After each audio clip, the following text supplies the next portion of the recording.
இது போராட்டம், மக்களுக்கான போராட்டம், மக்களுக்கான கொஞ்சமாவது மனித மதிப்பு கொடுக்கணும். வந்து ஏதாவது யாராவது செட்டாக்க சொல்லிட்டு போறாங்க, அதோட முடிச்சு போச்சு. இன்னொரு சாவுக்கு தான் ஒரு தீர்வு வரும். இப்போ வந்து இது பண்ற காரணமே என்னன்னா, கிட்டத்தட்ட 100 பேருக்கு மேல போனா 10 கோடி ரூபாய் கவர்மெண்ட் அரசு பணம் வந்து யானை அடிச்சு செத்து கொடுக்குறீங்க. அந்த 10 கோடியை வந்து நியாயமான விஷயத்துக்கு பாதுகாக்கிறதுக்கு பண்ணலாம் இல்லைங்களா? இது கவர்மெண்ட் இதுக்கு என்ன தீர்வு சொல்ல போகுது? இதுக்கு ஒரு சரியான ஒரு தீர்வு நோக்கி இன்னைக்கு எத்தனை மாசம் பண்ணோம், அதுக்கு மாசம் பண்ணோம். குடிபடுத்த வந்து 1 மாசத்துக்கு முன்னாடி பாடந்துறையில ஆயிரக்கணக்கான பேர் உட்கார்ந்தோம்.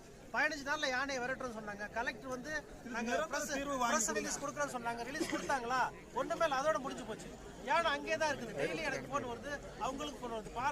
பத்திரமா யானையை மேய விட்டுட்டு அப்படியே அவங்க பாதுகாப்பு. பட்டாசு வெடி கூடன்றாங்க.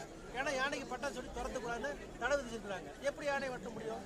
பட்டாசு வெடிக்கூடாதாம்மா, ஆளுங்களை வெடிக்கூடாது, ஃபாரஸ்ட்டுக்காரன்னு வெடிக்கூடாது. ஏன்? யானைக்கு டிஸ்டர்ப் பண்ணக்கூடாது. அப்போ எந்த அளவுக்கு இருக்குது?